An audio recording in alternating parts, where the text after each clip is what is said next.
afternoon, everyone. Is everybody ready to make a start? Great. Today we're talking about one of the most important subjects that you'll evidently come across, which is the importance of developing a business strategy, the importance of developing and implementing an effective business strategy. Because anybody can throw out a strategy, anybody can. Your 6-year-old daughter has her own strategy about whether she wants to go to school or not. So everybody can put out a strategy. The art is making that strategy effective and being able to implement that strategy effectively. So today we're going to look at what is required to implement an effective business strategy. Has anybody here started their own business? Could you wave your hands, please? Anybody here have their own business? Wonderful. Thank you, Omar. Anyone else? Thank you, Jency. Anyone else? Okay, great. Thank you so much, Jency. Okay, so let's go to my PowerPoint presentation and let's talk about what is a business strategy and how do we make it effective? Because having a strategy that's ineffective or that has no substance of effectiveness is like not having a strategy at all. It's like the water that you flush down the toilet that never comes back. So let's look at what is the meaning of the word effective strategy. An effective business strategy is basically a plan or a formula that business people should have in place before they even contemplate raising capital. In actual fact, you can't raise capital without a business strategy because no investor will give you money, not even the bank. So let's look at what this really means. What is an effective business plan? What does it mean to develop a business strategy? An effective business plan is a piece of paper, a document that guides you through each and every part of the process of starting and managing your proposed business. Your business plan will be like a GPS navigation system that will guide you throughout the first at least 2 years of starting, running, and growing your business entity. A business plan is basically a list of all the details and key elements of how your business will run and who will run your business. That is a business plan. Why do we need a business plan? Why is it important to have one? You may all ask yourself the same question. Can everybody hear me? Pratik, can you hear me? Okay, good. So the main reason why businesses need to plan and they need to have a documented strategy is one, to reduce the room for risk and loss of your investment, to ensure that you've uncovered or exposed or investigated all the possible business potential that you should address. Of course, more likely, it is because you want to attract an investor or someone to invest their money in your business. You want to plan for different scenarios on to grow your business further. You want to build a better financial assessment or budget, or as we call it today, more of a financial forecast before you commit to spending money on a business that you might not be sure of. You want to attract the right people to work for you, and you want to make sure you understand your market and build a market plan. If you don't understand your market, then going to the other extent of getting money, finding how you're going to promote your business and to whom you want to promote it would be a waste of time. You need to understand all the key components together in order to be able to deduce the risk involved. Does everybody understand that so far? Yes or no? All right. So we've looked at the reasons. Let's go on. Usually, and the majority of time, when people decide to go out and start their own business, they blame it on the connection between their own inside gut feeling or their dream that they can run this business based on their opinion. All right. Usually, when somebody comes to this decision, everything for them becomes urgent. Nothing can be done tomorrow. Everything must be done today because these people are hungry for money and their blood drives them to be successful. Does everybody understand that? You understand what I'm saying, Pratik? Good. So when we talk about why, well, it's very simple because they know if they start their own business and providing they think that they're going to be successful, they will have more of a cash cow or somebody banking money with them every day.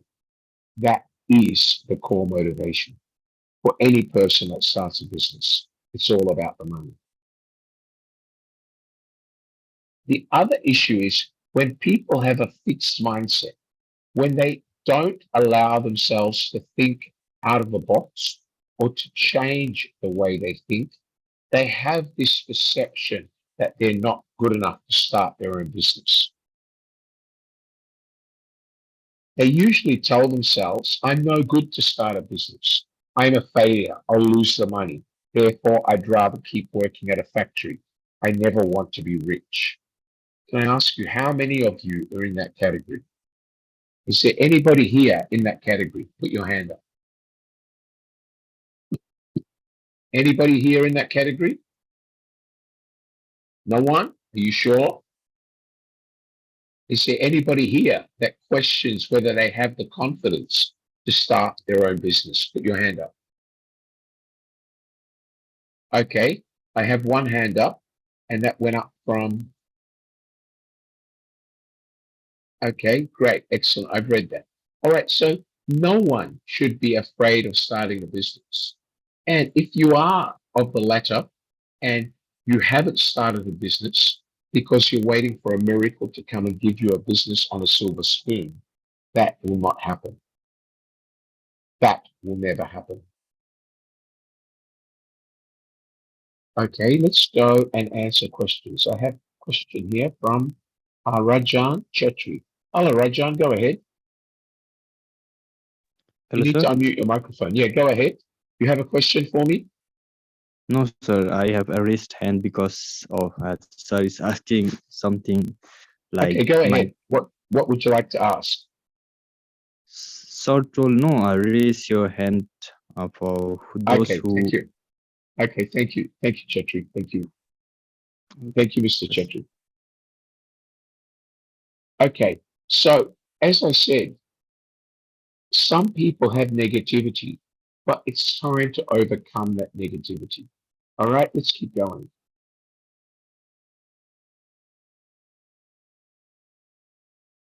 The biggest hurdle to effective strategy or an effective way to run your own business is the negative mindset.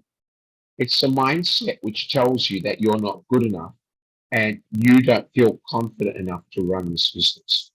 If you have that low level of confidence, you are not made to run your own business. Remember, the most successful people in the world, whether we talk about Steve Jobs, whether we talk about Steve Jobs' replacement, whether we talk about the man who founded Amazon, all of these people have failed. They have failed so badly, and the failure has driven them to success because the lessons they learned from failure cost them a lot of money. You all understand that, okay? Let's look at Ericsson. Has everybody heard of Ericsson or Motorola? These names used to be very big in mobile phones. They used to make mobile phones at Foxconn in China and sell them all over the world. Until a few years ago, when they realized that they were bleeding, they had no money to run other parts of their business, they were pouring all their money into mobile phones. Then came Microsoft that put their hands up and said, sell us your mobile business. Motorola did. They sold it all for less than 60,000 US dollars. But what did Motorola do with that? Nothing. Because they could not convince the technology experts, the people who know the ins and outs and secrets of these phones, to come and work for them. They weren't ready to come and work for them. So they turned to recruiting their own people. And they turned to the idea that maybe we can hire people that are currently working for you or people who have worked for you but had left. That is the idea behind why somebody would want to hire someone. Do you understand that, everyone? Yes or no? Okay, let's go on.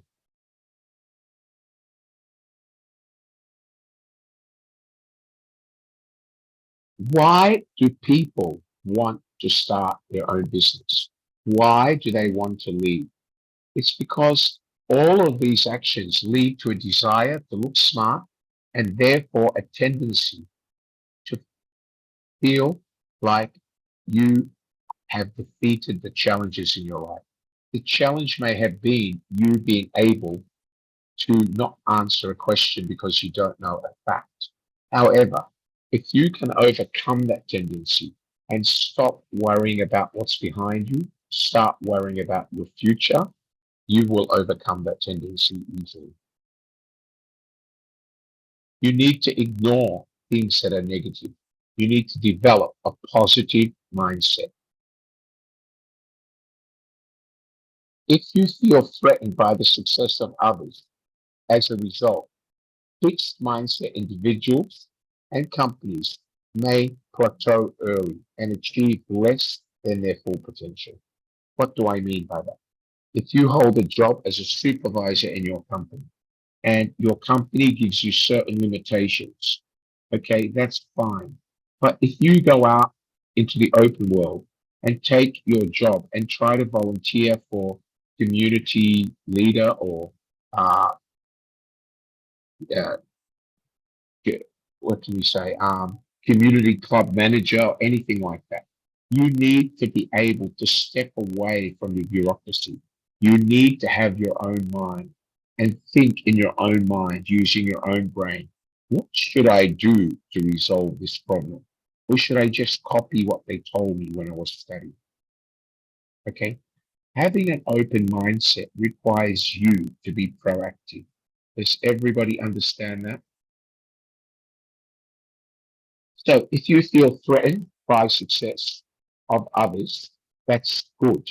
That means that will motivate you to be successful. However, if you just see people's success as a joke and it does not kick you in the back, telling you in your mind that you should open your own business too, then you have not taken it seriously and you're destined for failure. Because to be successful, you need to get over your mindset. You need to change your mindset and look beyond your narrow mindset. You all understand that? Yes or no? Okay. So look at a fixed mindset compared to a growth mindset. What is the difference? What is the difference between a fixed mindset and a growth mindset? In actual fact, the difference is very clear. If we look at the skills, when you have a fixed mindset, you're trying to fix something that you were born with. Okay. However, that doesn't always happen today.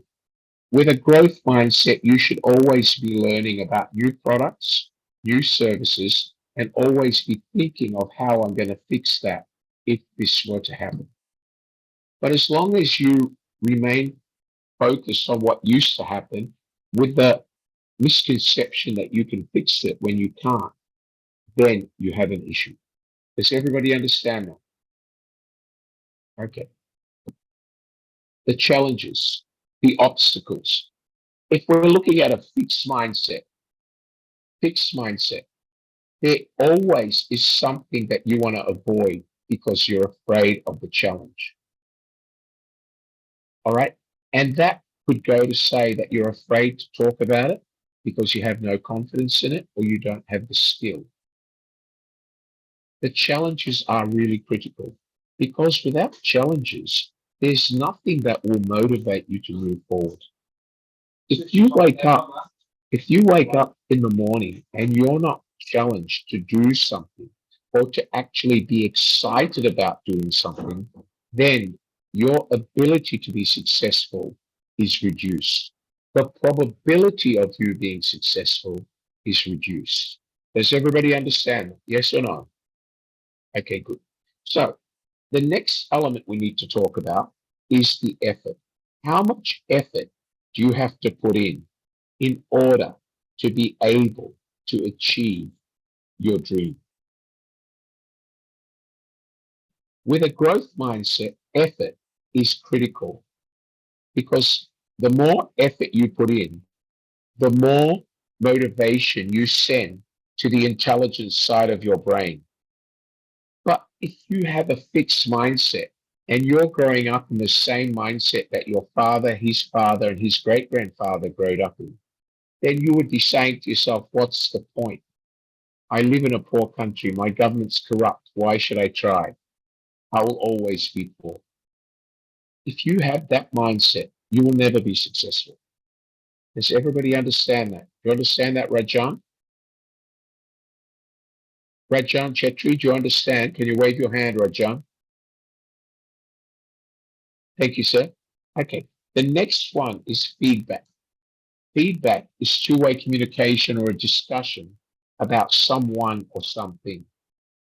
In a growth mindset, you should be useful and ready to listen to discussion. You should always have room to talk to one of your colleagues or other people in the same job about how they can contribute to your success and be part of the brand's success. Okay? All right? The next one is setbacks.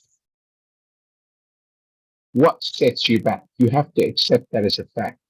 If you see that in 6 months, a disease like COVID could close your business for 12 months, and that is the factor that is stopping you from opening the business, then I would say to you, you don't have what it takes to start a business yet.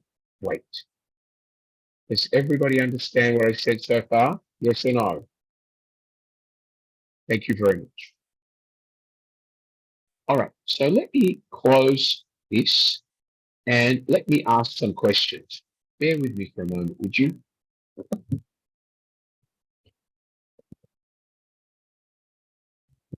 Everybody hear me now? Is that better? Put up your hand. Can everybody hear me?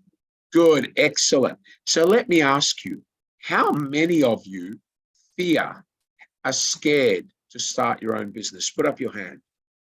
Who here is scared to start their own business? Put up your hand. No one? Okay, let's look at who raised their hand. Okay, I can't see any hands raised. Could you put up your hand so I can see you if you have any fear? All right, let's talk to Glazer first. Glazer, mate, tell me about your fear. Hello, Glazer, are you there? Go ahead. Yes, yes. Yeah, good afternoon, Glazer. Tell me about your fear. Good afternoon. I fear to, you know, like conquer. Maybe I lose. I cannot. The business will I implement or will not be success. And the feedback of the people. All right. Well, you need to overcome that. You need to find a way to overcome that fear because unless you try, Glazer, you will never be successful. Do you understand that? Are you there, Glazer? You need to talk to me, Glazer. I don't need to talk to myself. Can you open your microphone and answer me, please? Open your microphone. Are you there, Glazer? Can you open your microphone and answer my question? Do you understand what I said? I can't hear you. I can't hear you. Govind, could you send her a message? I can't hear anything. Are you there, Glazer? Hello. Yes, I yes, you can't. unmute me, You, sir. yeah, you need to not cut me off when I'm talking to you. You need to Yes, answer. Do you understand what I yes, said to you? yes, yes, So the reason why you have fear is because you're not prepared to let go of that. You're scared about how much money you may lose. Is that right?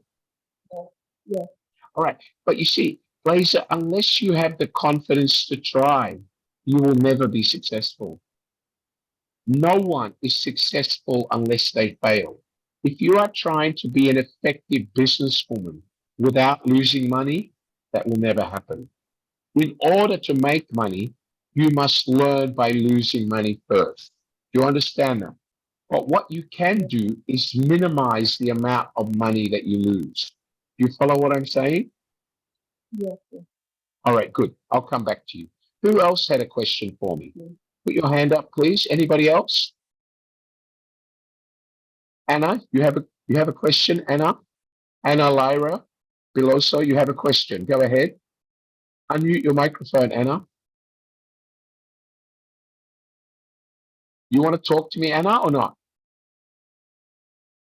No? Anybody else want to talk to me?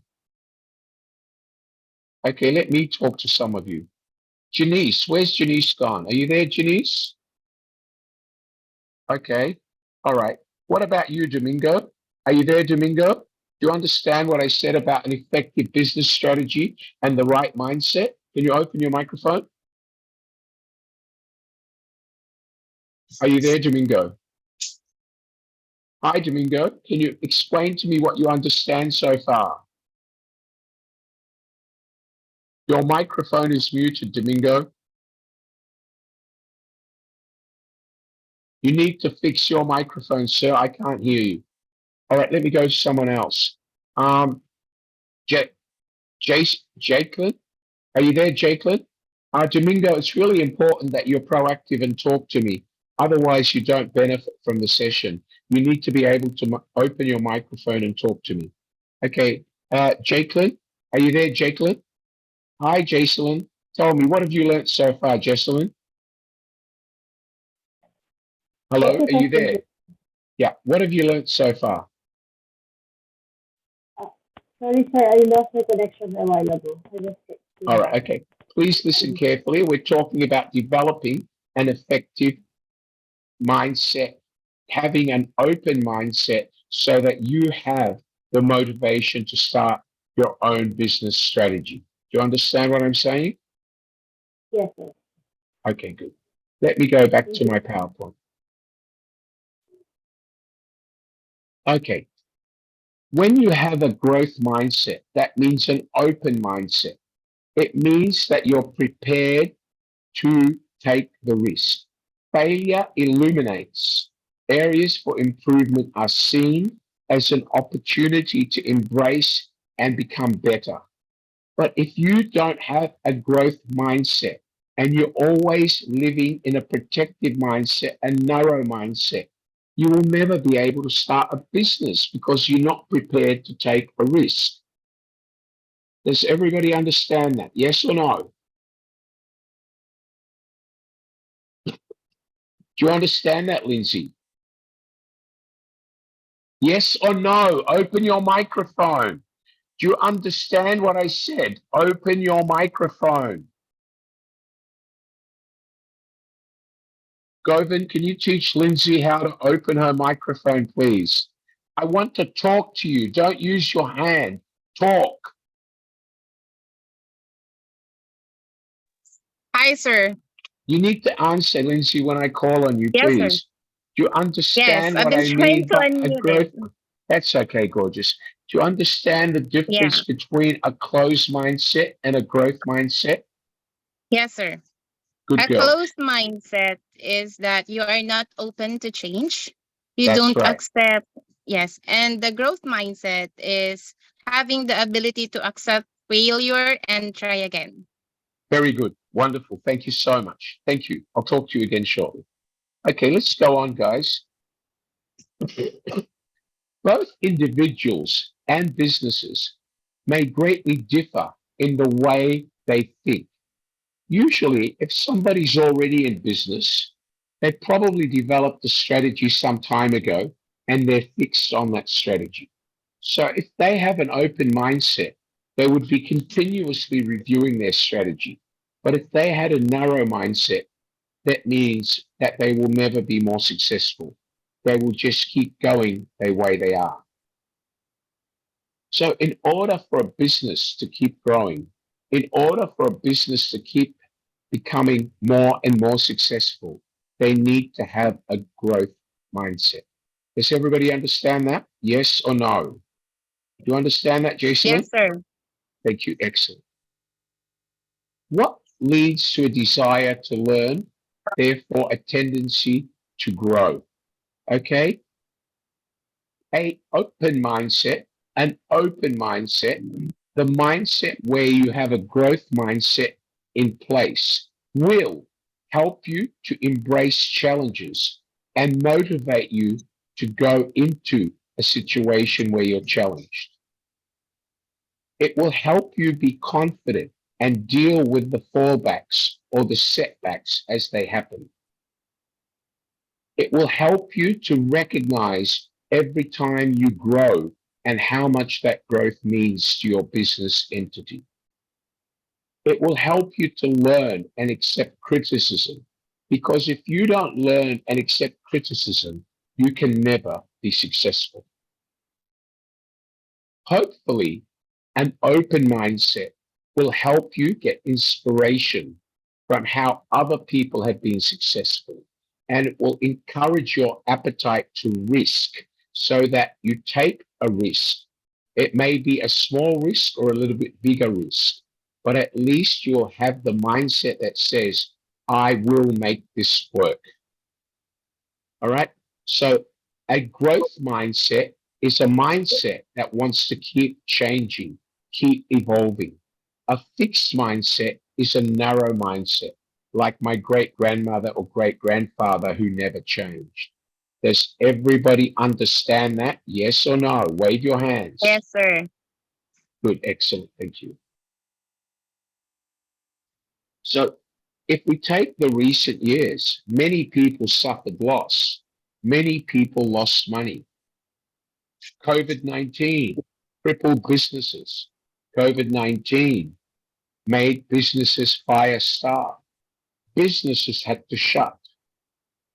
Businesses could not operate as a traditional brick and mortar business. They either had to launch an e-commerce platform or go out of business.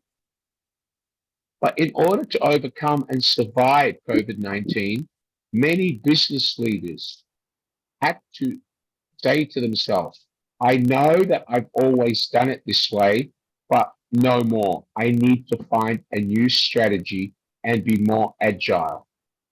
Some of the biggest companies in the world had to welcome customers that previously they would never touch. Now, there is a lot of industries like the hotel industry, the airline industry, who suffered very badly during COVID-19. But these businesses have learned the challenges they face should another COVID-19 come. Does everybody understand what I'm saying? Good. Yes, sir. All right. So what I want to do now, let's just take a 2-minute break. I need to get a glass of water for my voice. Just give me 2 minutes and I'll be back. All right, guys? Just 2 minutes. Thank you so much. Ay, mas mura yung 60. Doon tayo sa 260. Doon tayo sa 260. Hello, sis. Pick up siya, me. RJ, kay RJ ka na may klase kasi. No problem. No problem. Okay. Check lang pa.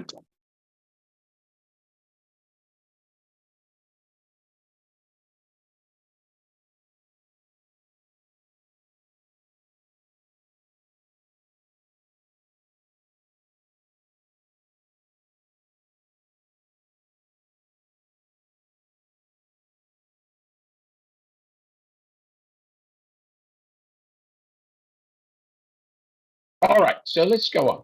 So what we just said, guys, is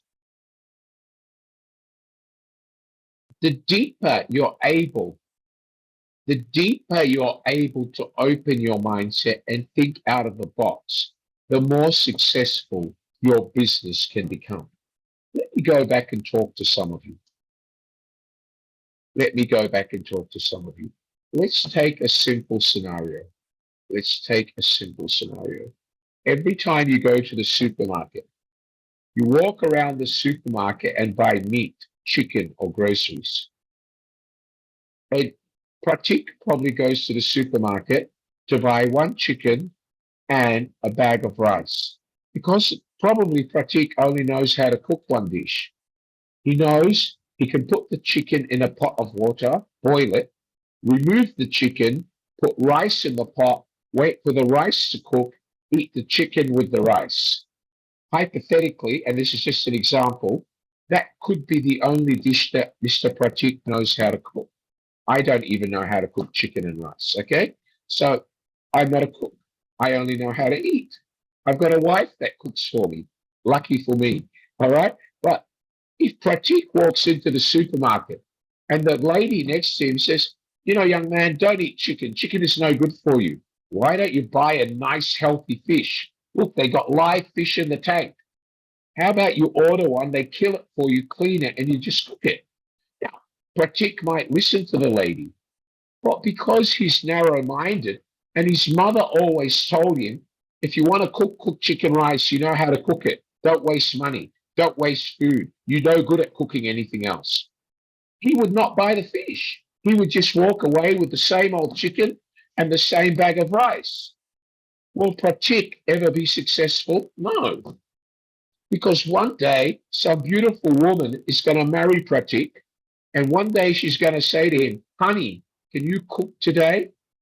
And you know what he'll say? Yeah, of course. I cook chicken rice. That's what my mother said I'm good at. So he'll cook that. His girlfriend will taste it. And she'll say, what's this? It's boiled chicken with rice. There's no flavor. I can't eat this. Next week, she'll wake him up on Sunday. Darling, get up. Go and cook me breakfast. What will Pratik do? Again, boil a chicken, boil the rice, serve her chicken rice, right? Don't smile, Pratik. I know you would do it, all right? Okay. But if Pratik thought out of the box, what would he do? Let me ask him. Pratik, open your microphone quickly. Unmute your microphone. You're muted. I can't hear you. I can't hear you. Hello. Yeah, now I can. So, Yeah. Pratik, let's go back to the scenario. Yeah. You got married. Your wife asked you to cook lunch. You cook chicken rice. She asked you to cook breakfast. You cook chicken rice again. So tell me, if you had a growth mindset, what could you do to run away from chicken rice? How would you deal with it? Go ahead. I will first think about her taste. I will try to learn another thing. Like you give me the example of that lady who tried to tell me that buy that fish. So I will buy that thing. I will learn and I will do that. All right, but can I ask you, what is stopping you from doing it before you got married? Because it was fear. But when you've got somebody else in your life who motivates you, you have more confidence. Is that right? Yeah, exactly. Thank you. What I want you, Pratik, is I want you to take that in everything you do in life. All right. I don't want you just to do it when you get married. Because, Pratik, let me give you another hypothetical example. This has nothing to do with you. This is just because I'm talking to you and you happen to be the guy smiling. All right. So if Pratik goes out to look for a girlfriend, okay, hypothetically, I think he already has one, but hypothetically, if he was already looking for a girlfriend and him and his friends went to this nightclub and this girl smiled at him and Pratik said, no, no, no, I cannot talk to her. My mother would be unhappy. This girl is wearing a skirt which is too short. I cannot talk to her. So he looks at the next girl. The girl is also wearing tight leather pads. Pratik says, I can't talk to her either. My mother would not approve of this girl. So whose mindset is Pratik taking to the nightclub? Is it his own mindset or his mother's mindset? Whose mindset did you take to the nightclub, Pratik? It's like a mother's mindset if I Right. behave like that. Okay. Can I ask you, will your mother's mindset help you get a girlfriend in the 22nd century? Yes or no? No, that is not possible. Right. Not that Okay. possible. Okay. Let me ask you another question, reverse. Could your mother have found a husband when she was a young girl if she thought like the girls of today? No, I don't think. No, because it was the wrong mindset. You understand what I'm trying to say?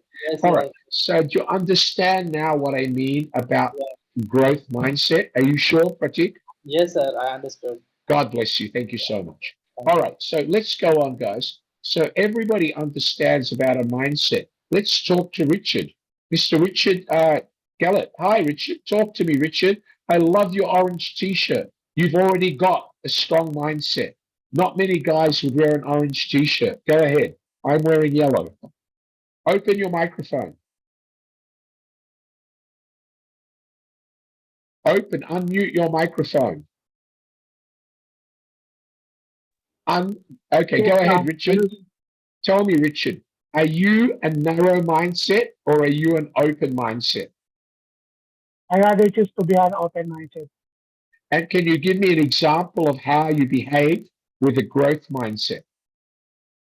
Having a great mindset, it gives me uh, a big opportunity even you failure. It's giving you experience. So you will learn a lot with working with the open mindset. Okay. All right. So a growth mindset is an open mindset. A narrow mindset is a closed mindset. Thank you so much, Richard. Much appreciated. All right. Let me go back to my PowerPoint presentation. Okay, so we've looked at COVID-19, and I guess you would all agree with me that the businesses that survived post COVID-19 had to have a growth mindset. If they had a narrow mindset or a closed mindset, they would have lost the business, and all the people that worked for them would have been out of a job. Do we all agree with that? Yes or no? Okay, good. What I want you to do is learn the first art of changing from a closed mindset to an open mindset, a growth mindset. I want you to reimagine who you are, what you do, and how you do it. Does everybody understand that? Reimagine, like you're winding a clock. Winding a clock. Okay? Does everybody understand what I mean by reimagine? Who can tell me? Do you understand what reimagine means? Marie Laranja, do you understand what I mean, Marie? Open your microphone, Marie. Wake up. Come on. Microphone. Yes, Okay, so yes. tell me, Marie, tell me, what is something that you're going to do with an open mindset tomorrow? Go ahead. How open mindset tomorrow is wake up early and go to work with coffee smile. Okay, all With right, but you do that every day. So if you say to me, I'll wake up earlier, that's better. But if you say to me, I wake up early the same, you're not doing anything differently. Is that right? yes, wake up early. Yeah, All right. yes, wake up So early. wake up earlier. Thank you very much. So when you reimagine, it means doing something differently to what you did yesterday. But you don't be a typical woman, excuse my expression, girls, and make the same mistake that Marie just made. She said, I'll wake up early as usual. Then she's not doing anything differently. Do you understand that, everyone? Yes or no? Do you all understand that, Jocelyn? Good girl, Jocelyn. Very good. Okay. Do you understand that Trin Farm? Trin Farm? Very good. Thank you, Trin Farm. Okay, let's go to the more people here. Do you understand that, Rosse Annie? Annie Lana, you understand what I said? Good girl. All right. Who have I got here? Josephine Garcia, are you here today, Josephine? Do you understand what I said, Josephine? Show me your hand. Good girl. All right. Okay. All right. We'll come back and talk to more later. I see Nelsie sitting there quietly. Nelsie, how are you today, Nelsie? Speak to me again. Open your microphone, Nelsie. Open your microphone. Good girl. Are you there, Nelsie? Unmute your microphone. I can't hear you, man. Your microphone is muted. Oh, there. All Okay. right. Nelsie, do you Hello? understand what I mean by having to reimagine in order to go from a narrow mindset to an open mindset? Yes, sir. Give me an example. How can you reimagine your behavior tomorrow? When you need, when you reimagine, you need to think of what you can do, what new things you can do tomorrow. Are they? What are your goals, and what Yes. you need to think by tomorrow, or So you, but what is your goal for tomorrow? all right. So what you need to do is find a way to be better tomorrow than you are today. Is that right? Yes, sir. Very good. Thank you, Nelsie. Keep on smiling, young lady. All right. So does everybody understand what I just said so far about reimagining? Let's go back to the proper definition. So as it says, to reimagine, ladies and gentlemen, let me just get rid of this. To reimagine means to be prepared to improvise and be agile. Be prepared to think harder than you ever thought before. Be prepared to stop being status quo.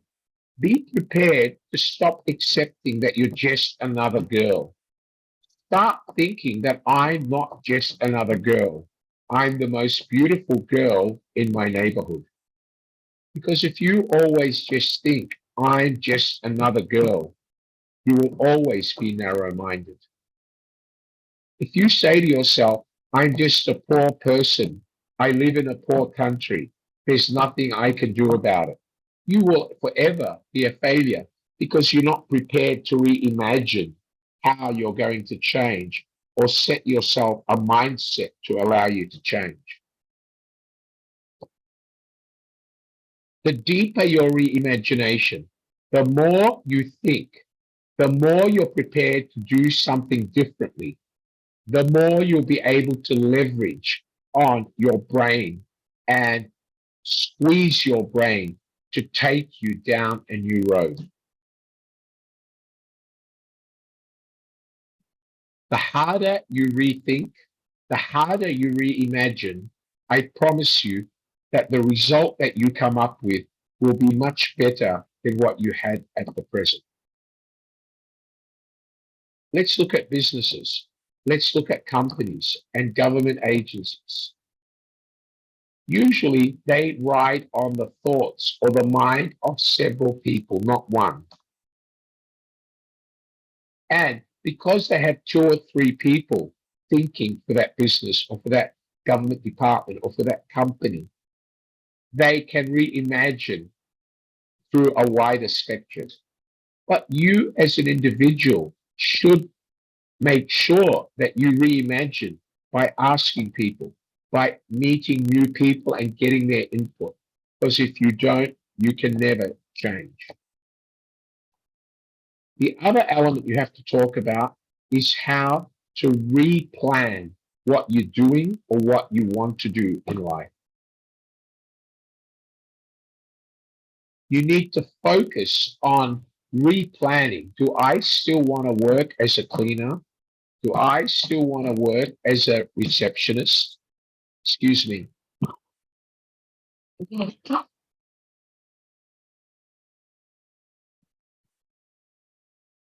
Do I still want to work what I'm doing now? Am I tired of doing the same thing every day?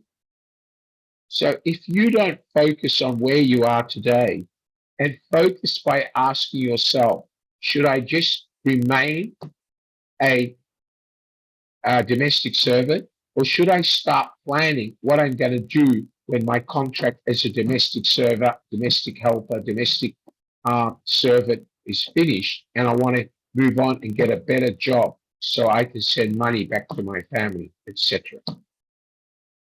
So if you're an individual, you need to start thinking, what is the next step in your life? If you're a business, you need to start thinking, what am I going to do to the business to introduce new products, new business models, which are going to help me keep up with today's customers? 10 years ago, customers liked me, but now the world has changed. Customers are more environmentally friendly. Customers expect more variety. They expect better pricing, and they expect door-to-door service. So unless you're able to reimagine and replan, taking into account where you want to go, then you will never be able to develop an effective strategy. Okay, remember, most businesses are compelled to change their business models in order to survive and pay the bills. But businesses shouldn't wait till they have to. On a regular basis, they should evaluate their business and keep replanning and re-equipping themselves to be successful. All right, so before COVID-19, everybody used to have to go to the office before. No one thought that they could work from home through an online platform. But COVID-19 introduced people to a new way of doing things. This is what I call replanning, reimagining, replanning so you can go on. Okay, so ladies and gentlemen, during COVID-19, many companies decided to let their staff work from home. Zoom platform and all the online platforms doubled their customers, if not tripled. But when we think of it, people working from home, some of them were not happy because they were stuck at home all day, every day for nearly 3 years. It affected their way of thinking. It affected the way they were able to perform their job. And that's why many companies had to reimagine, replan again, and bring all their staff back to work at the office. All right, so we talked about reimagine, replan. The next one we're going to talk about is how to reinvent, how to redevelop or remake something from scratch. To reinvent, you must have clear goals. You must know exactly what you want and when you want it. You must be able to put yourself in your customer's shoes. And I think we've spoken about this before. That is called being customer centric. I'm going to write it in the chat box.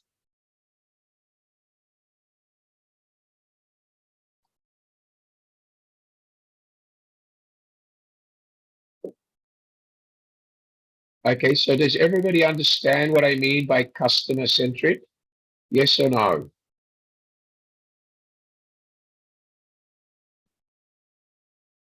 Okay, customer centric. All right, so customer centric simply means putting yourself in your customer's shoes. Does everybody understand that? Wave your hands to me. Come on. Wave your hand if you understand what I said. Good, excellent. So to reinvent, you have to have clear goals. You have to be customer centric, put your customer first, and you have to be able to be worried about the quality of what comes out. Quality is important.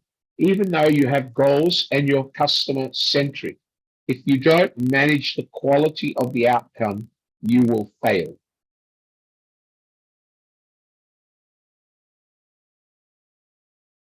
All right, so let's look at reinventing. Reinventing is to take up a radically new way of doing things by focusing more on what your customers want. Customer centricity is the ability for people in business to better understand their customers and their customers' situations. It means putting yourself in your customer's shoes. That is customer centricity. Customers that are put at the heart of the organization or business. That means when a business puts its customers at its heart and puts the business in the customer's shoes, that means that the customer will stay your customer. It will increase the customer's average spend and customer's lifetime value with your business. It will also reduce you having to spend so much money to actually convince that customer to come back because they're already convinced due to your ability to be customer centric and understand that customer's needs and wants, or understand their wants and convince them that they need it. I've got some questions here. Let me talk to Francis. Francis, do you have a question for me, Francis? Go ahead, Francis. Hi, Francis. Can you unmute your microphone? Unmute your microphone, Francis. You have a question, Francis. Go ahead. Yes, mine is not a question. Yeah. You earlier asked of mindset. I wanted to answer that question, but yeah, go ahead. We move from there. That's okay. Go ahead. We move from there. So all that I would say is the business focus. You talk about reimagine, replan, and reinvent. Yes. I think that is the core aspect of business. If you are able to reimagine, to think positively, to think of innovatives, things that you should do to grow your business, that means that you are ready to take off. Then also, replan. Maybe you have challenges, failures here and there. You need to readjust your system, readjust your plan. Plan to suit the current situation of business. Yeah. If you are in a competitive market, plan for that market so that you can achieve, maximum growth of your business. And also put in a lot, that is reinvent. Put in a lot in order to achieve your business. That is what I will say. You're on the right track, Francis. Thank you for your input, sir. I'll talk to you again shortly. Thank you. Yeah. Okay, Nagur Miran, would you like to contribute? Go ahead, Nagur.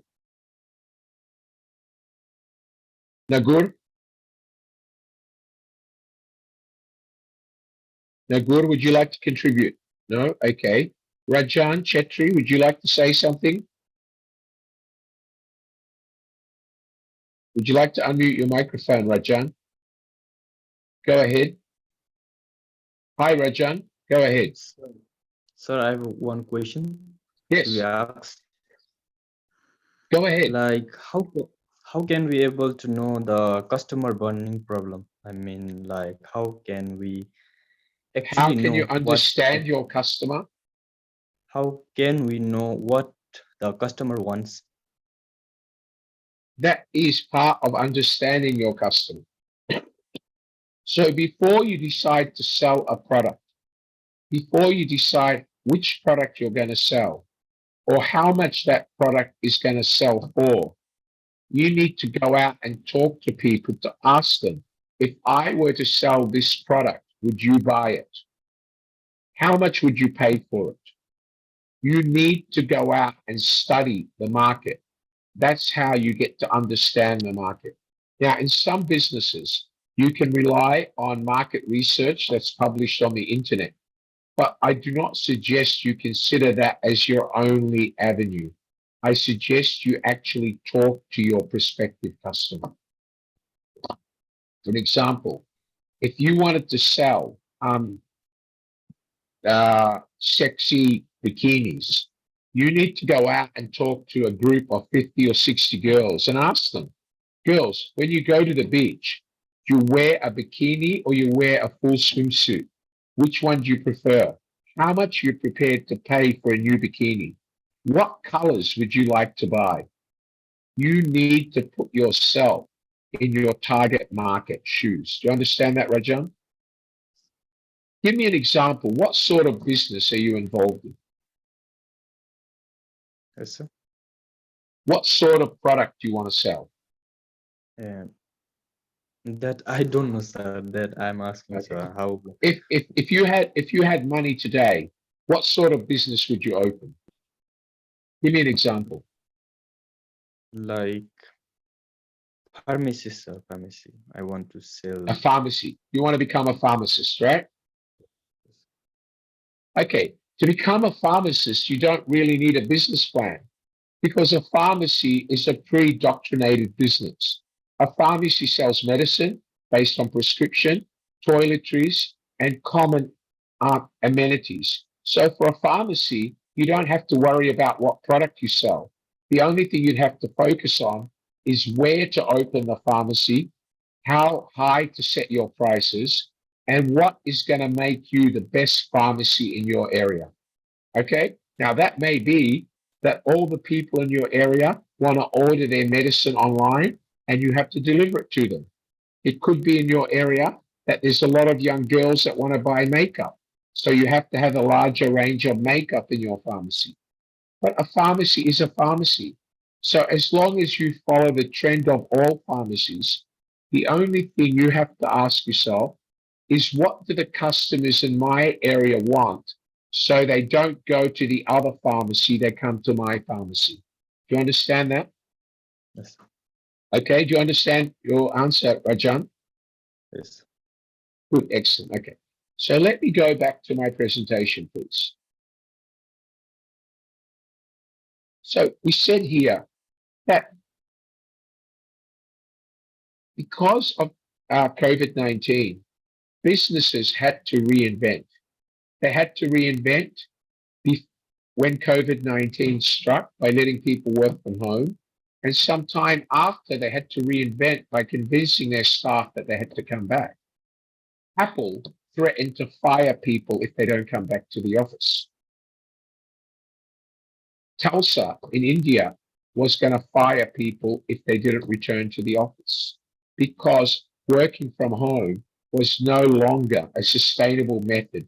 People needed to come back to work. Businesses that put their customers first will always have an upper hand or an upper advantage. Remember, every time you understand your customer, every time you understand what they want and what they're looking for to make it a need and buy it, you're basically expanding your future lifespan as a business.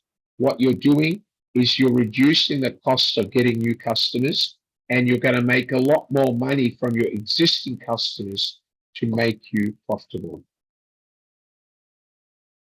Reinventing and re-embedding truly customer-centric business needs to happen.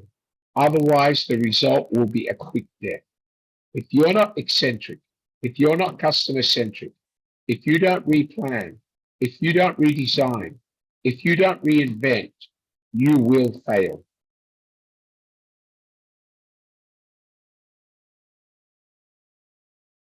Recover.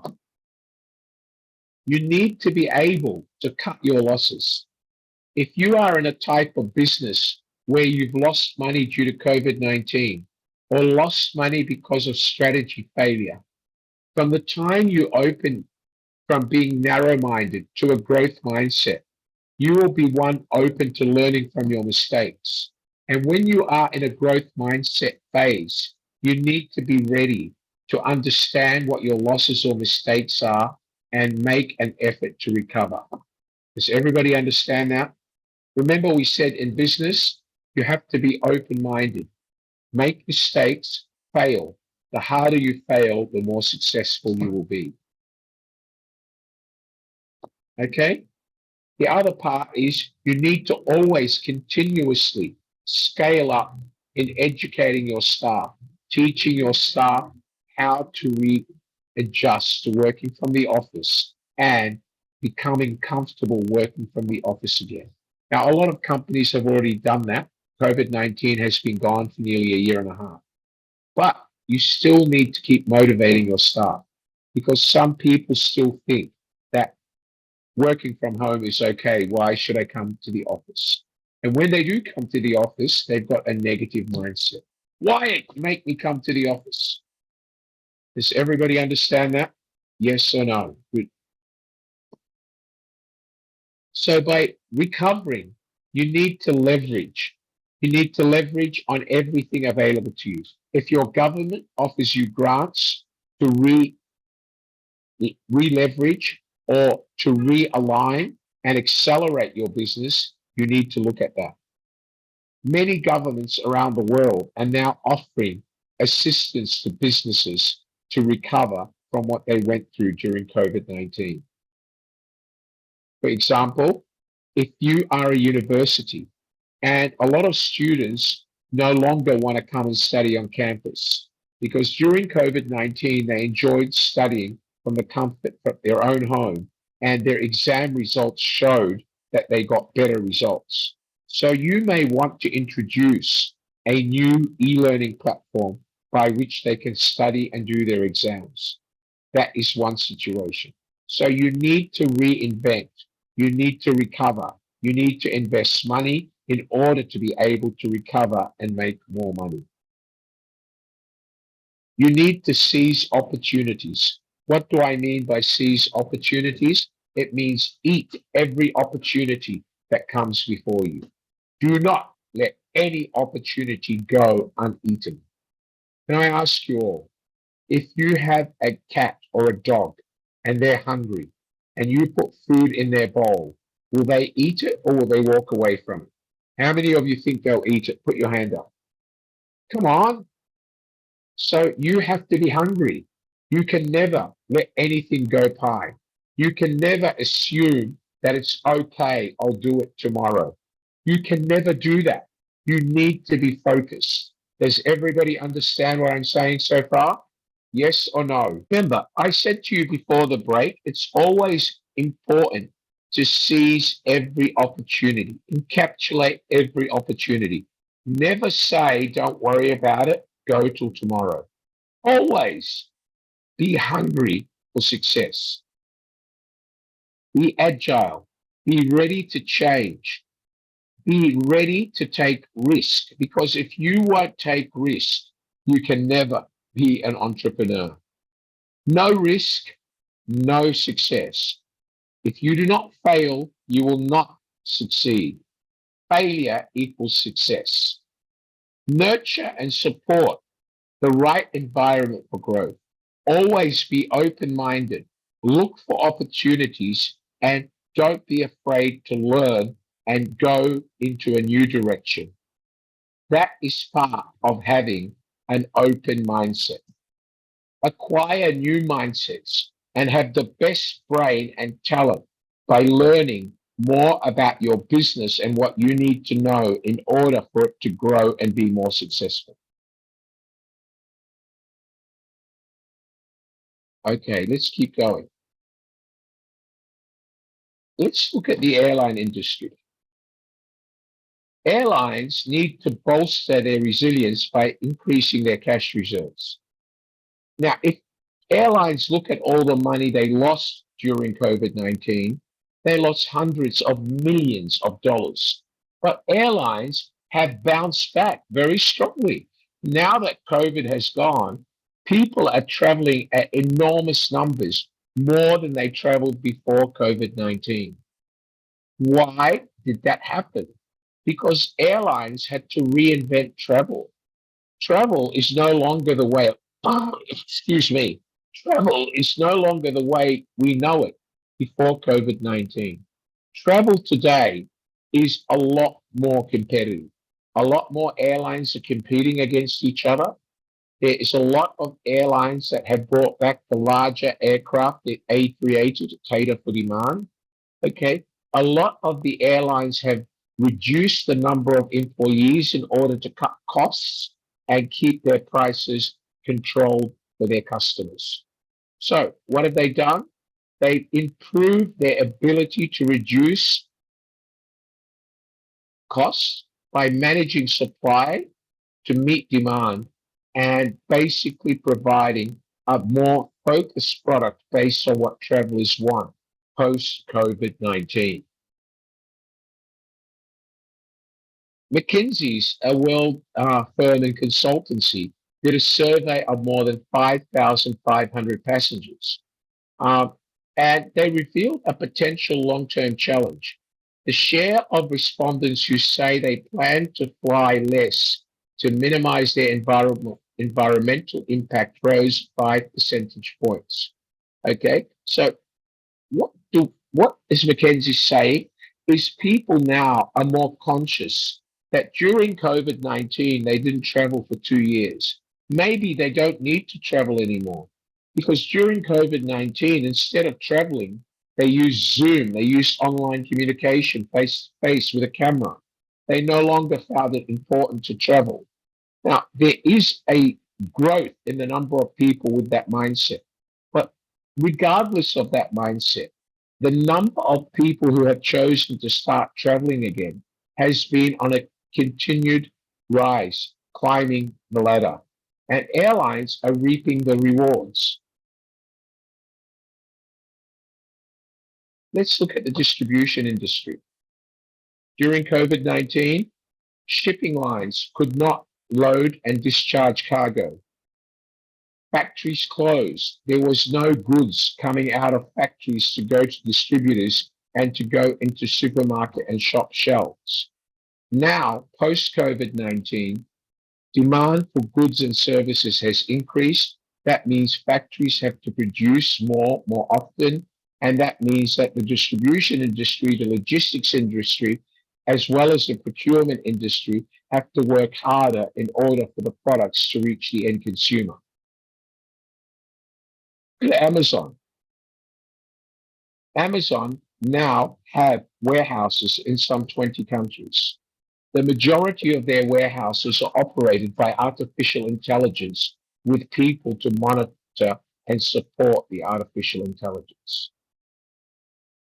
Now, if Amazon can do it by reducing their human labor costs and implementing artificial intelligence, but still keeping the required number of human beings, then every business can do it. Because realistically, if you have a brick and mortar shop, the number of customers who want to go to your shop is never going to be the same as it was before COVID-19. Forgive me for 1 moment, please.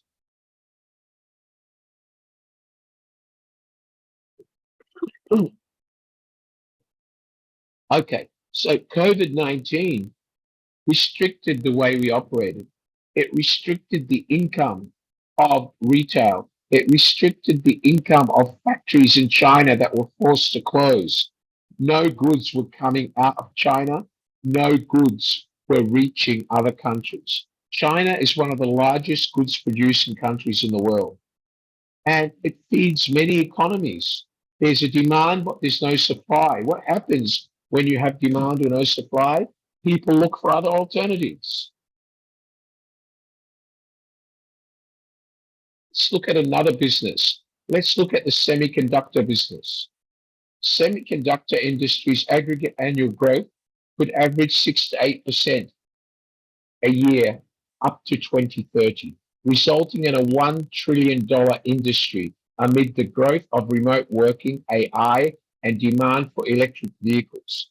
What did COVID do to working online? Many more people became familiar with the option of working online. So when they did that, there was a higher demand on platforms like Zoom, Microsoft Teams, which required more technology, more cloud space.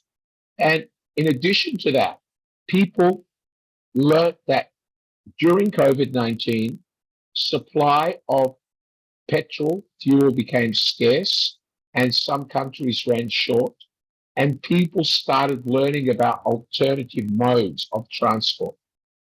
That has also affected the actual manufacturing business. Okay, it has affected the demand for electrical vehicles, the demand was semiconductor industry supplying parts to electric vehicles. And that's why now, post-COVID-19, the semiconductor industry has grown. But what have they had to do? Just like the airline industry, just like other industries, they've had to reimagine, redesign, replan, reinvent, and recover.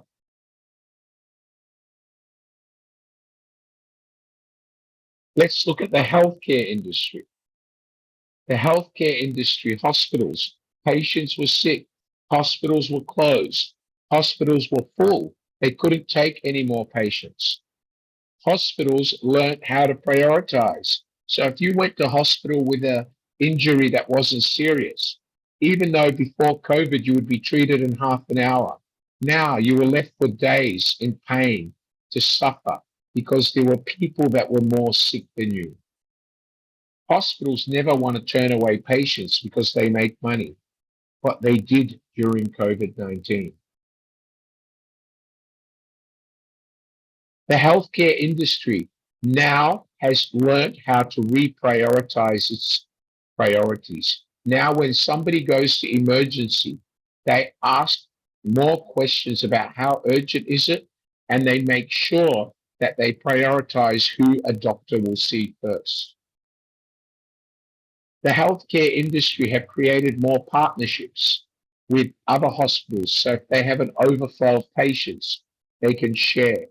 They have better relationships with government departments that are responsible for giving them funding and legislators who are responsible for giving them the green light to bring in new drugs, medicines, etc. So, ladies and gentlemen, what we've spoken about just now, we've looked at 4 industries. And what we've said is these 4 industries, the airline industry, okay, the transport industry, the semiconductor industry, all of those 4 industries have learned how to reinvent and recover. Would you agree with me, everyone? Yes or no? Put your thumbs up if you agree with me. Excellent. One moment and we'll go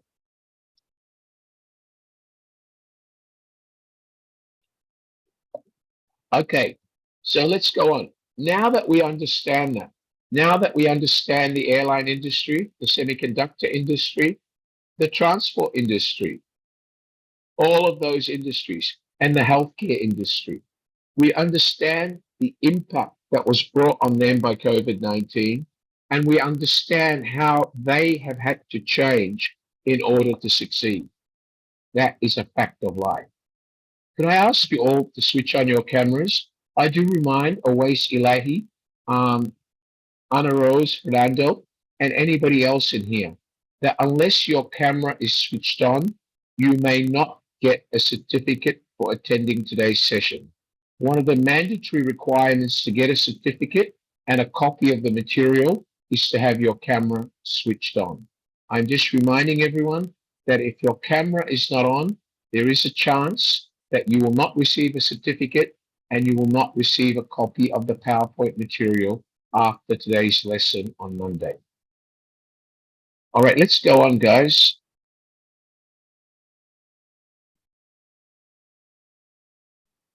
So when we look at it, let's go back and look at what does it mean to restructure for global resilience? Why do we need to restructure? Why do we need to be open to resilience? Why do we need to face the opportunities? Why do we need to take every opportunity that comes across us? Why? Because if you don't do that, you will be out of business. Okay? Responding to the pandemic has understood the need for leaders to accelerate the adoption of agile ways for working and ensure the solidity or solidification of a chain, a value chain that will allow the businesses to transform themselves and outmaneuver the uncertainty that COVID-19 brought to the world. How are they doing this? They've become more intelligent businesses. They've started asking questions that they never asked before. They've started collecting data to enable them to better analyze their customers and their business. They have started offering more varieties or different varieties of their product or service in line with what their customers told them during COVID-19. Ladies and gentlemen, part of being resilient, part of being open to accepting resilience is part of you understanding the importance of change and what sort of change you need to do.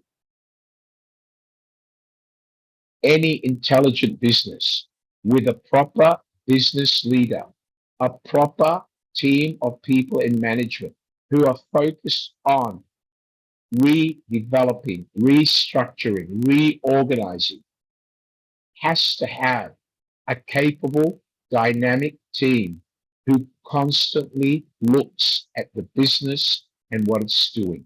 Not just look at it once a year, look at it on a daily basis. Remember, you don't want to confuse business planning with crisis management, because crisis management is when you're reactive. You wait till the problem happens, then you try to correct it. By that time, it's too late. You need to make decisions and try to deal with problems before they actually come, by looking at your customers, better understanding your customers, and taking note of things that go wrong and improving them as they happen, not waiting for a major impact.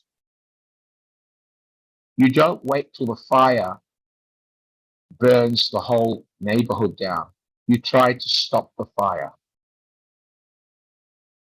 An effective business plan, ladies and gentlemen, should be based on current information, current data.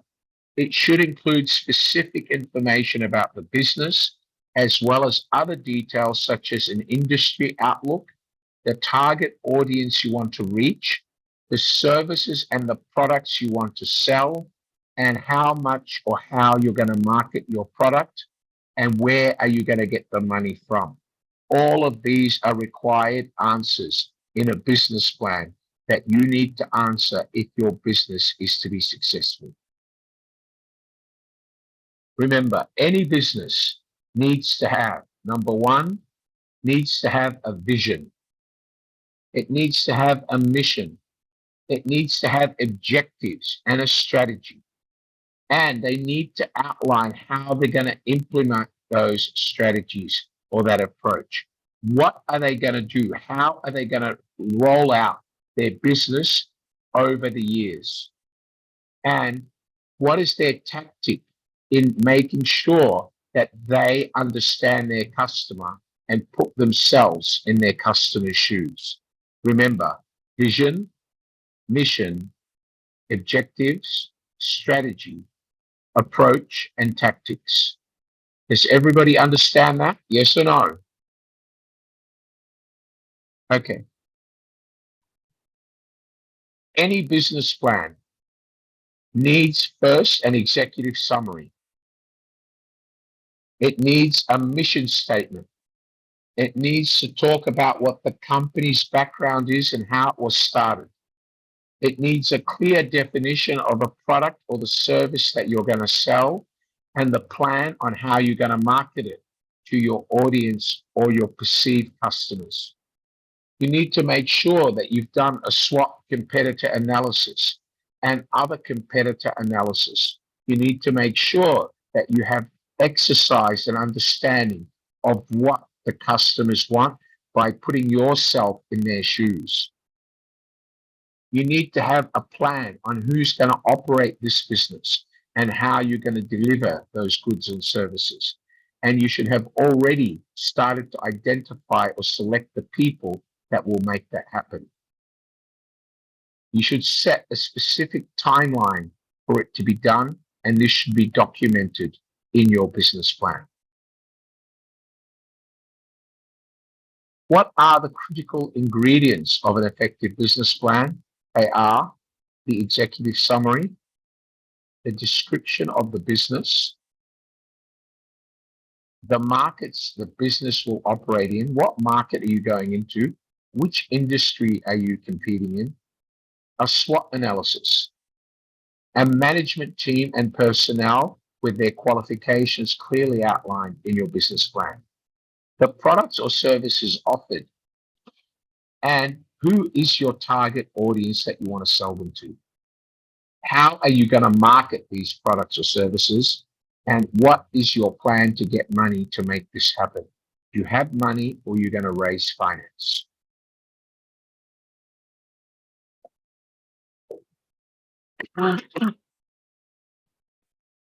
So the executive summary is placed as number one on our list of ingredients when we develop a business plan. But it can also be the last part of the business plan. However, it should always be written at the beginning, and it should always be positioned at the very beginning of your business plan. Because if you put it at the end, some investors do not want to waste time reading the whole document to get there. By you being honest and putting your executive summary at the beginning is a better chance that an investor will read the whole document. Okay? All right. Let's talk about a simple example of an executive summary. This executive summary describes some of the things that you need to include in your executive summary. For Print Post is a sole proprietorship that sells customized greeting cards featuring a pet's unique paw print, and all customers needs to do is to send in a digital image of their pet paw. It offers the customer having their own pet paw printed on the card and sent back to them. So they're telling their investor or the market what this business is about, how they're going to run it. Okay. They're telling them why. They're setting out a business structure. They're setting out the industry they're going to belong to and the background about the people who are running the business. Your background. What gives you the knowledge or the experience to run this business? Your business objective and the people who you are going to need on your team to run the business. After the executive summary, you need to have a description of the business that you're going to run. Excuse me. Okay, so in the business description, you need to write the ingredients such as details of things such as your goals, your vision, your mission, and your objectives. What are the products and services you will offer to your customers? Provide an overview of the product, sample or picture of the product, and tell the reader how your product is going to fill something that the customer wants and will need.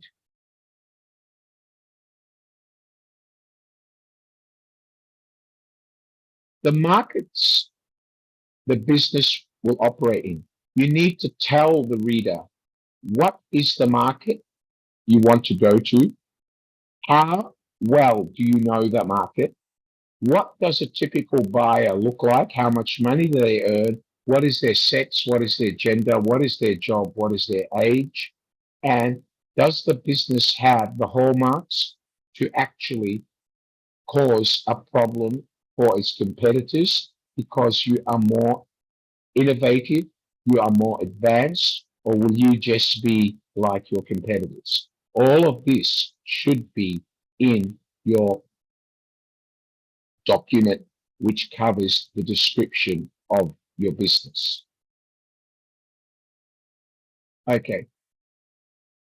You need to make sure that you have a competitor analysis such as SWOT. You need to make sure that you actually are able, sorry, just one moment, please.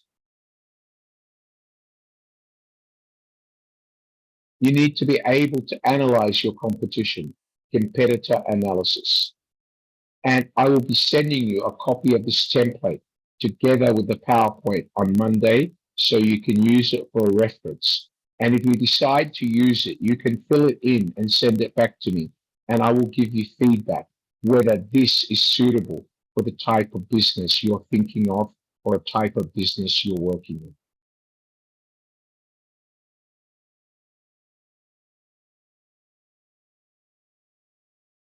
Once you've got your list of competitors, you then have to put them into a SWOT analysis. And that means you need to find out what their strengths are. Who are the threats that you're going to compete against? Why are they weak, or why can you do better than them? What are their weaknesses, and what are the opportunities that you can take over in order to enter this market and make money, taking customers away from your competitors? Okay, let's look at this. Okay, let's look at strengths. First, you need to actually check your strengths. Okay, strengths. For example, if we talk about the manufacturing business, making clothes, we could say our strengths are we make locally made shirts, which means we have been able to, and will be able to make more shirts more quicker. The other local thing about it could be that you have many repeat customers who promote your business because they've been shopping with you for years. And the other strength could be that you are always at the top of your search engine. You use a good search engine like Google where people could always find you. Your weaknesses could be that the pricing on locally made shirts is not competitive because cost of labor is higher locally than it is in China. Higher costs mean fewer fabric options due to inventory costs. And customers don't like taking their own measurements. They want you to take their measurements. They don't like ordering online where they have to measure themselves. That could be some examples of weaknesses. Opportunities are how are you going to use technology to simplify the customer's order process? How and what sort of paid advertising channels will you use? Will you stick to Facebook, Instagram, Pinterest? How are you going to take your product to your customer to get more opportunities and new customers? Are you going to focus more on only making shirts, or are you going to focus on being a custom-made tailor for anybody, men and women? And then, of course, you have to ask yourself, what are your threats if you've set up a business to make shirts? You need to ask yourself, how many competitors make a local shirt like I do? How many of them have gone overseas? What difference or what are they doing that takes away my customers? What do I have to do to stop them from taking my customers, etc., etc., etc.? Does everybody understand that, guys? Yes or no? Just one moment, please. All right, good. Just one moment. The other thing you need to talk about in your proposal and your business plan is your management team. You need to actually tell the investor, or you need to document in your business plan, what will be the legal structure of your company? Will it be a private company, a public company, a partnership, limited liability partnership? And then you need to tell them who are the people you're going to work with.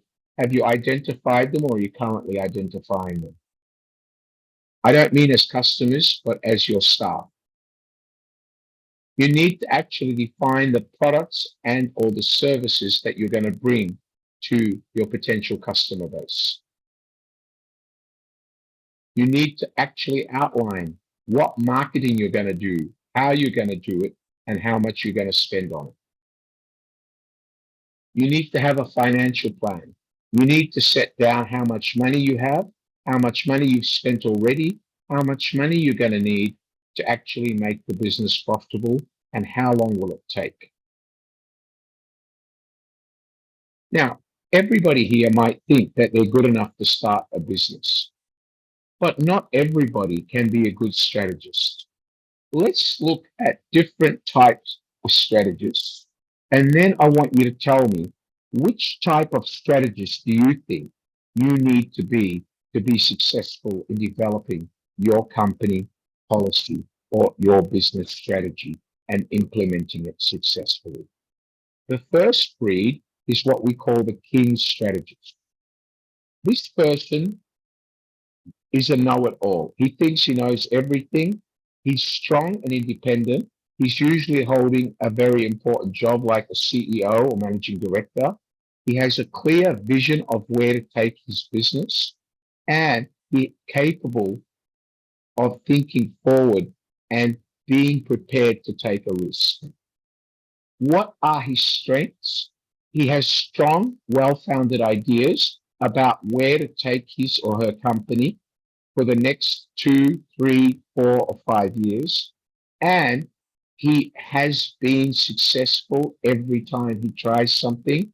He uses that as a learning lesson and keeps improving. The king strategist also has some small weaknesses. They can lose touch with the rest of their organization because they're too deep into their own world, thinking of what they can bring the business model. And this is a danger, but however, it's not as bad as the strengths. The strengths here outweigh the weakness. The other type of breed is what we call the servant strategist. And this one is usually somebody who is more participative than a leader, or he's democratic and listens to people when setting a business strategy. Instead of defining the strategy like the king breed, this person would want to hear what others have to say and then make a decision. The servant strategist is usually strong in creating harmony. He's strong in engaging with the other people in the organization and showing his or her commitment. He's able to create a shared strategy of which people feel ownership. Very important. The servant strategist also has weaknesses. They hardly share their own vision and they let others tell them about the business's vision, but they never share their true vision. So, can they really be effective? No, because anybody who doesn't really know their own vision or business vision can never be a successful strategist. Let's talk about the top-down, bottoms-up approach. All these breeds were once not existent. It's only coming into the 21st and 22nd century, post-COVID-19, that the breeds that I have just described to you have become more common. The top-down approach is very simple. Jobs are altered and completed based on high authority and what your CEO or executive management has to say. Employees receive specific tasks and instructions on what to do. Tasks are delegated by upper management all the way down to the lowest level in the company. That's top-down approach. On the other part, we have bottoms-up approach, where you tell your employees what you expect of them. They give you input. Company-wide collaborates, discusses that input, and then they work together to complete tasks set for them by the higher up management. Okay, top down, bottoms up. Does everybody understand that? Yes or no? Okay, let's look at this. Remember, the king is at top down because the king thinks he's the boss. The know-it-all, strong and independent chief executive having a clear vision of where to take the organization, capable thinkers, and forward-looking. He's always after improving. Then you have the elder, or let's leave the elder. Let's go to the servant first. The servant is on the other end, the bottoms-up end, where you rely on the people at the bottom to suggest, and once it gets to the top, you implement it. Remember, top down is the king, bottoms up is the servant. Let's come back to that. What is the elder? Remember we said there's the elder who is more conservative, rather somebody who's progressive and creative. The elder strategist They are people who often have decades with the organization, probably 20 years experience, have been in a leading position for a long time, probably not with the same company. They appreciate continuity and are hesitant in embracing new developments. So if they're afraid to take new challenges and meet new demands, are they the king? No. Are they the right strategist? No. What are strengths of the elder strategist? He has strong sense of history and continuity. Rather than jumping on hypes, they embrace what the organization is already good at. And this is something that could slow them down because they might not be open to future growth and adaptability. Weaknesses. They can be defensive with their focus on tradition. They can lose touch with internal and external developments. And that could mean your younger team, who they should guide, instead of being guided and follow them, they'll be pushed and they'll run to your competitors. Okay, let's talk about the next one, the Prince strategist. The Prince strategist is one that embraces change and innovation and often are themselves the main source of new ideas. They are full of creativity and enthusiasm and see opportunities for change everywhere. This is someone who you want to be involved in your business strategy. Does everybody understand that? Yes or no? Okay, what are the weaknesses of the Prince? Well, they make the organization jump from one idea to the next. They change strategy regularly and never get into never get into delivery mode. Because every time they come up with a new strategy, before they implement it fully and deliver it, they're already talking about new strategy. That is a weakness, but it doesn't mean they cannot stop that weakness. Providing they ignore the weakness and basically operate based on the strengths, they are still a better proposition than the elder. Then we have the joker strategist. The joker strategist is somebody who has no clear idea about where to take the business. They have very limited understanding of what the business does, and they like to play games and joke rather than manage the business. Their strengths are their weakness may trigger others to step up and take their role as one of the other 4 types of strategists.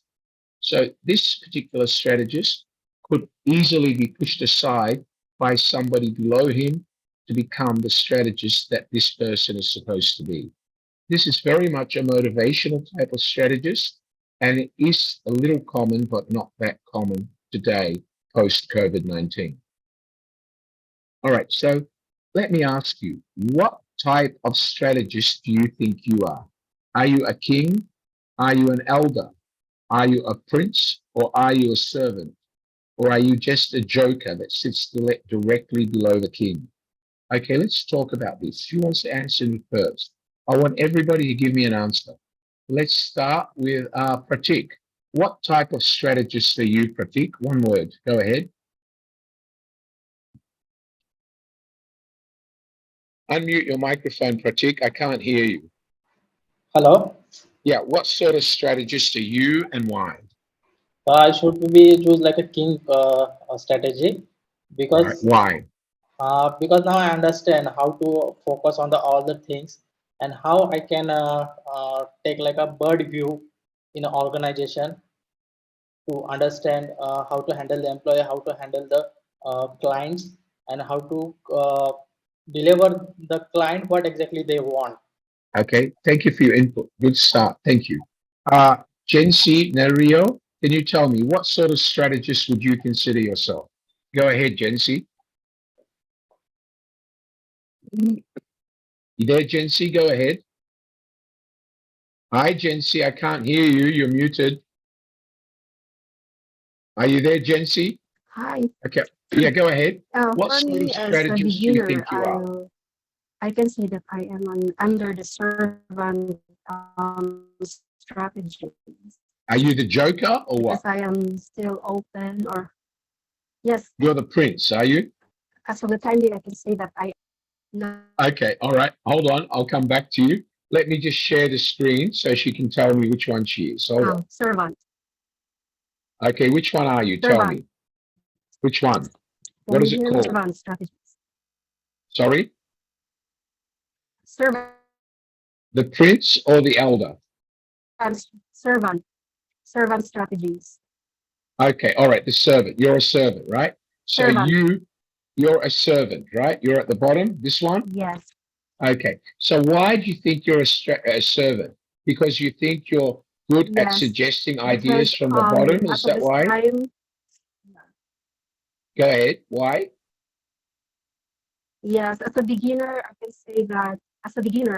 can say that I am still, Okay, all right. But is accepting this, or open do you think, to but ideas shared do you from think, others. do you think that this is Um, ideal, or do you think you need to learn how to change?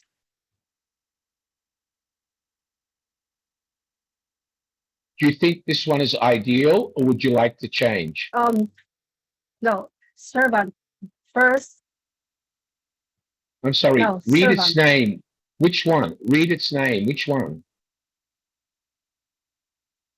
The servant, right? You're talking about the servant? Is that the one?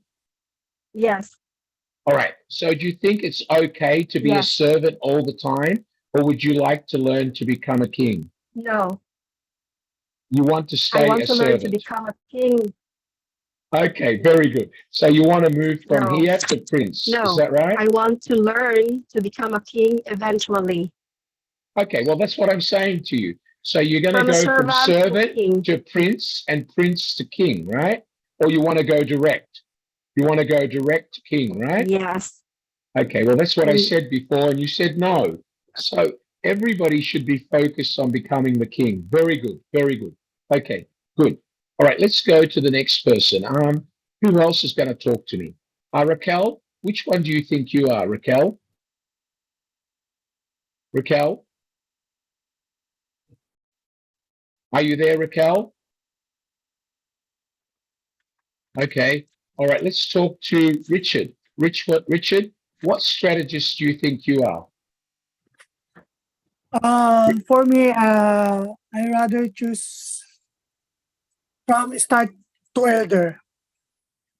Where are you going to start? You're going to be an elder, are you? Yes, sir. From elder, there is a strong strength for about the historical. And right. So from And this, where do you, are you going to settle for being an elder, or are you going to move up? from the elder, I'm gonna move up because I have to plan by the history and have a concrete. Okay. Well, let me tell you. Let me tell you. I'd rather you start here as conservative and move up than start as a servant. This is definitely a better way to start. But is it aggressive enough? No. I would prefer you to go up the prince element because conservative takes a long time to change because they are not open-minded. Remember what we said about open-minded? Conservative mean is that you're closed-minded, you're narrow-minded. So which That's one what do the you think is weakness better? So Yeah, that would that's be your weakness. So do you think it would be better off to start working on a prince and work your way up to king? yeah, the prince is an open-minded. So what I see the point here, sir, the good thing with the elder, they have a good history. But the bad thing is the weaknesses, they are not open-minded. So you're correct, sir. Thank you very much. Okay, let's go to someone else. Thank you. Next person, Raquel. Would you like to talk to me, Raquel? Go ahead. Raquel. Talk to me, Raquel. Hello, sir. Tell me, which strategist Hi. are you? Everybody want to be on top, the king, but right now, I'm in the prince strategy. Do you You're remember the already a last prince. time? Yes.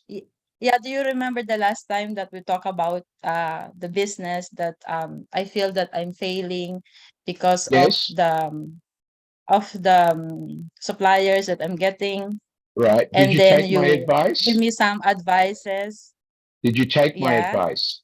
Have you changed Yes, sir. suppliers? Have I you got do. better suppliers? Yes. All right. Yes, How I about you? do. And yeah, And every time that I've been thinking of what what you strategy you gave us. We are two on that time that you talk to us about those kind of Right. Yeah. problem that we are Yes. encountering. Right. And then I'm always putting on my mind that the the thing that you told me, and then I I learned from it. And right now that I'm in the position that I'm so thankful that I am surviving, and I'm so Okay. thankful for what Now, I've Raquel, learned from you. what I want you to do is keep me updated, whether by email and WhatsApp. And if you're in any doubt Yes, sir. about the next step, you should ask me. Don't take any risk. All right. I'm here for you. Thank you And so thank much. you for Thank you. actually giving me positive feedback. This is what people like me sleep on every day. It's the inspiration I bring to young people so they can improve their life. Continue working on Yeah, it, and I'm so Rochelle. thankful. Raquel, do not give up. All right, young lady. Thank you so much. Thank you Okay, so let's go much. on. Thank you. Who else have I got here? Let's talk to Mong Mong Nyint. Hello, Mong Mong. Which one are you, Mong Mong? Open your microphone, Mong Mong. Are you there, Mong Mong Nyint? Open your microphone. Are you there, Mong Mong Nyint? Can you open your microphone? Okay. Malu Beles, are you there, Malu? Would you like to unmute your microphone and talk to me, ma'am? Hi, Malu. How are you? Okay, Malu, are you there? Yeah, yes, sir. Yeah, tell me, Malu, which strategist are you right now? About the friends and the servant and the king. So you want to go from servant to king, is that right? As of now, I am servant. And you want to become a king, is that right? Yes, that's why why, sir. I just want um what do you call this? Hmm. Okay, well, by To Monday, tell you're going to, about myself. Yeah, yes, I'm just only finished high school. Yeah, yes, but uh I work in Taiwan for 9 years as a helper. Then here in yes, Hong Kong, years. yes, yes. So I decided to enroll this class because as a helper for 15 years, Okay, I'm so tired. that's okay. Become a servant. No. Yeah. Okay, but what you need to do now is focus on the future. Focus from going from Yes. servant to prince and prince to king. And hopefully over the Yes. coming months with all the other biz talks you're going to attend, I will help you make sure that happens. All right? Thank you so much, sir. You're welcome. All right, ladies and gentlemen, would somebody else like to talk to me and talk to me about what sort of strategists they are? Juan Loyola. Hi, Juan. What sort of strategist are you, Juan? Hello, Juan. Unmute your microphone, please, Juan Loyola. Are you there, Juan? Unmute your microphone, sir. Juan Loyola, unmute your microphone. Go ahead, unmute your microphone. Unmute your microphone. Hi, Juan. How are you? Hello, sir. Good evening. Which one do you think you are at present? Yeah, for me is the Prince strategy. So you think you're here The at Prince. Prince at the moment, okay? And where would you like to Yes. end up? You want to work your way to King, right? Yes, sir. Yes, sir. Good on you. Are you currently in the process of running your own business, or do you work for someone else?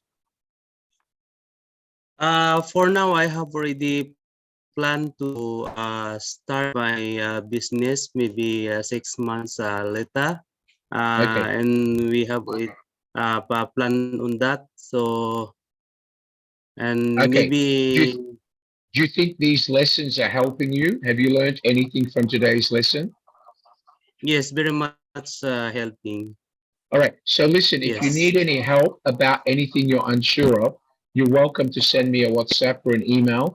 Tell me about what you want to do and ask me any questions. It's free advice. I come with 38 years experience. So take advantage. All right. You understand that one?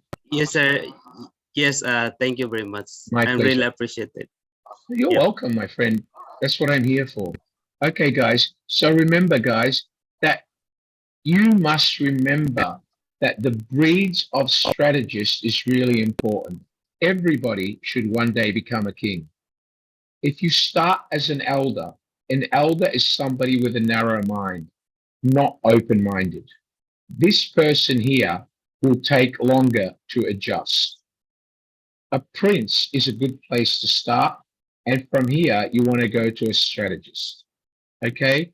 Try to avoid putting yourself in servant and joker because these two seem to lose motivation.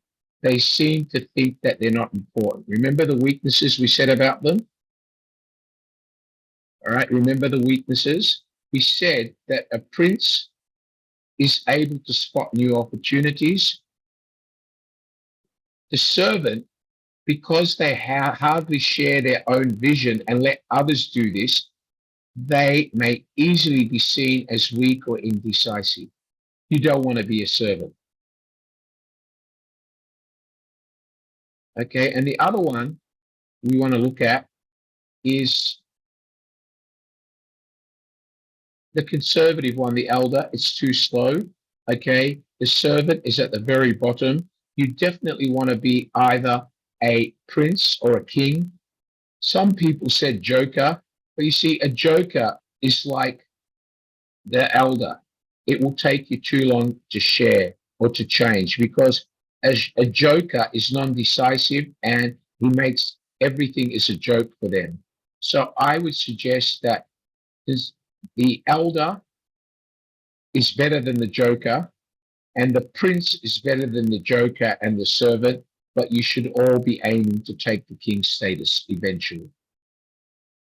And you should try to work to prince and eventually to king as you get more confident and have more experience. Okay, does anybody have any questions about anything that I've covered today? I'm sorry about my voice, guys. I really apologize. I'm on medication. Hopefully by next Saturday, my voice will be back and I'll be really excited like I usually am, all right? I'm really sorry if I haven't been exciting today. Has everybody enjoyed my lesson today? Jocelyn? Thank you. Now, Paul, have you enjoyed my lesson now? Good girl. Excellent. Thank you. Teresa Cornell, have you enjoyed my lesson today? Thank you. Okay, Raja Durga, have you enjoyed my lesson today, young lady?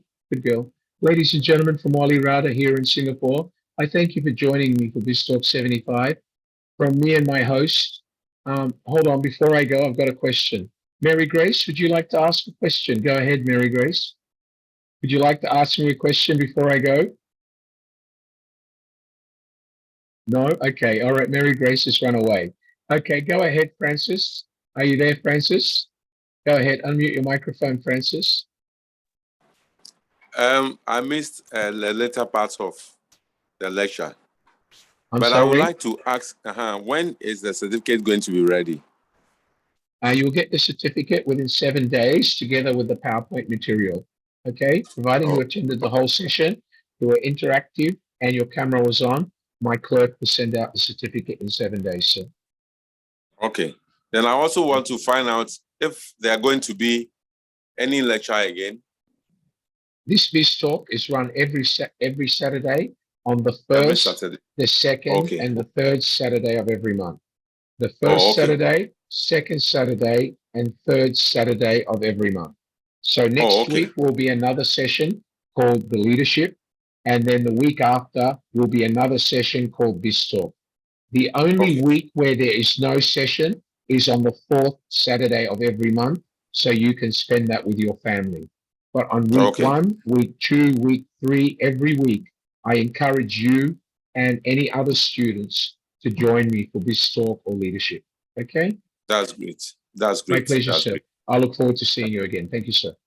All right, let's go on. Thank you. You're welcome, sir. Jocelyn, would you like to talk to me? Go ahead, Jocelyn.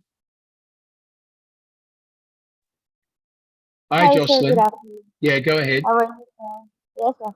Thank you so much, sir. Actually, we just finished the program for 9 months, and I'm luck, and that's why I'm sending a message if it's possible for me to join your BizTalk, even though I finished my school Well, you will and waiting continue for to my. be able to join BizTalk because you I will be will. put in a group called the graduated list, which is in WhatsApp.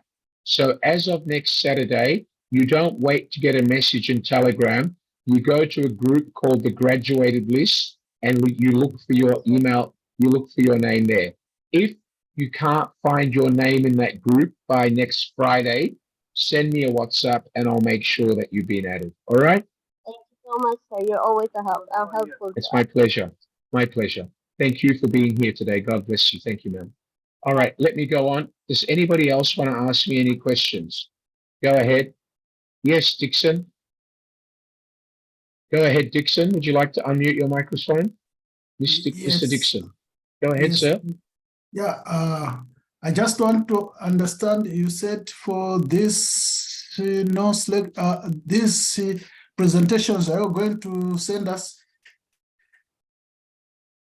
Yes, sir. If you join the whole session and your camera was on from the beginning to the very end, you will receive an email on Monday sometime with your certificate, also copy of the PDF material and any supporting forms that you can use to do your homework and practice on how to set a business plan. You will definitely Okay. get that by email. All right? Okay, thank you. It's my absolute pleasure. Thank you for joining me today. Okay, who else have I got? Yes, Manguin, can I help you? Go ahead, Manguin. Can you unmute your microphone? Yeah, go ahead, Man. How can I help you? Yes, I chose choice late. So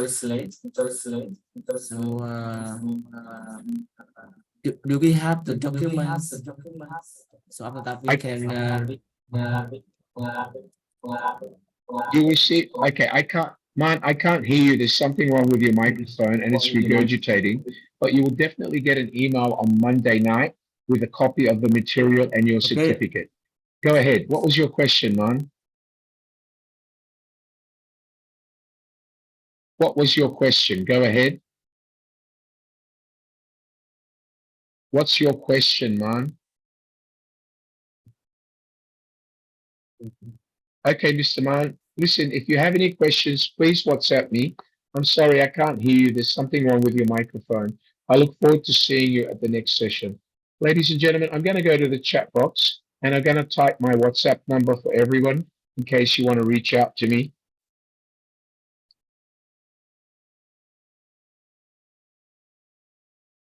Please do remember that if you send me a WhatsApp, if you have a question about tonight's lesson, do not use Telegram. Telegram is only for official schedule and Zoom links. If you want to actually send me a message and you want my private answer, please use WhatsApp only. Put your name and BizTalk 75 in the subject line, and I promise I will answer each and every one of you within 3 working days. Thank you, Man. Please fix your microphone for the next session. Thank you, sir. Ladies and gentlemen, once again, my name is Wally Rauda. It's been my absolute pleasure to have you here at BizTalk 75. I come to you with some 38 years experience, and my inspiration is to motivate you. Please help me to motivate all your friends and all your colleagues who are studying with us, who have already graduated to join us. I would like to see the numbers go from 140 to 300 by next Saturday. If I've inspired you, inspire all the fellow students in your class to join us next Saturday. Ladies and gentlemen, once again from me in Singapore, very good afternoon to all of you. I love you all. God bless you all. See you at the next session. Goodbye. Thank you, Mr. Govind. Thank you, everyone. Goodbye. Goodbye, everyone. Thank you for attending this talk. Thank you, ladies and gentlemen. And do remember, ladies and gentlemen, we are on Facebook, we are on Instagram, and we are on YouTube at the Apex Stories. Please visit us, give me the thumbs up, and leave me a kind comment.